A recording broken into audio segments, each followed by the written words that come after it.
ჩაალაგეთ ნაციონალური მოძრაობის მომხრე ეპისკოპოსებმა თქვენი თითო წყვილი კალოში, რითაც მოხვედით ეკლესიაში და დატოვეთ ტრაპეზი, დადექით ჭიშკარში.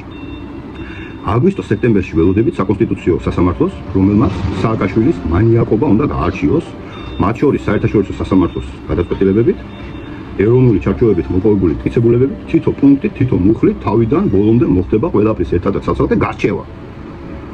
ამის შემდეგ ეკლესიის დატოვება უკვე გვიანი იქნება. ეხლა უნდა დატოვოთ და წაიღოთ თქვენი თითო წყვილი კალოში, რითაც მოხვედით ეკლესიაში.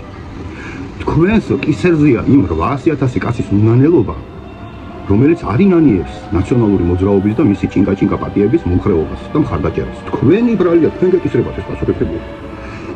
საკონსტიტუციო სასამართლოს გადაწყვეტილების შემდეგ, სადაც ყველაფერი იქნება გაწერილი, ადან დეწერტილამდე რაც აქვს ამ მანიაკებს დაშავებული, ეს გადაეგზავნება ყველა საელჩოს, გადაეგზავნება ევროპარლამენტარებს, ამერიკის პრეზიდენტის ადმინისტრაციას და ის ლობები, რომლებიც ყავთ ამერიკაში და ევროკავშირში, იმ ლობებს მისი კალიბრი მტრები ყავს.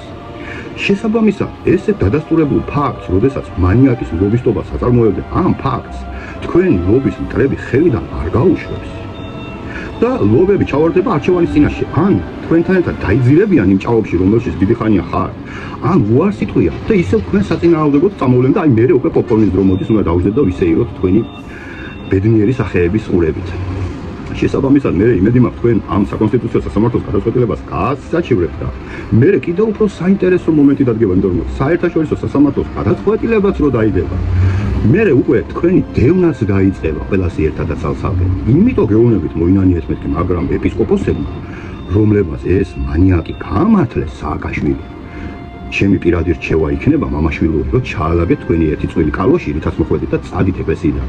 და თუ არა, მაშინ მიხვდებით, რატომ არის მამა გაბრიელი წინასწარმეტყველი. ხომ გიწინასწარმეტყველათ, რომ თქვენი არაადამიანობის გამო ისე წავა საქმე, რომ საქართველოს ეკლესია თქვენი კუბოებით გაივსებაო. მანდა მაინც უბოთი უნდა გაგიტანონ ეკლესიიდან. ანუ თქვენაც არჩევანის წინაშე გახარდებათ თქვენ, ხო? ან დატოვეთ ეკლესიას და ნუ გამოცდით 300,000 ოჯახის გამწარებულ დედას. იყო ასეთი ფრაგმენტი სერაფიმ სარაველის ცხოვრებაში, ამას მოგიყვებით და დაგეშვიდობებით ამინდა სიტყვა გამიგდებით. სერაფიმ სარაველის ცხოვრებაში იყო ასეთი ფაქტი აღწერილი, ერთ-ერთმა მონაზონმა ქალბატონმა ამხილა ეპისკოპოსი, მერე ადგას ეპისკოპოსი ესროლა თავში ეპისკოპოსს. ამხილა და გული გაუწდა და იქვე გარდაიცვალა. კი შეეწირა ეს დედაო ამხილებას, მაგრამ ისტორიაში დარჩა ფაქტი, რას ნიშნავს, როდესაც ეპისკოპოსის სახელს ატარებს მანიაკის დამცველი იგივე მანიაკი. თუ ხართ საქართველოს ეკლესიის და ქართველი ერის სირცხლი და თქვენი ადგილი ტრაპეზთან არ არის და წერტი ამ ეტაპზე ამით დაგეშვიდობებით. მადლობა ყურადღებისთვის.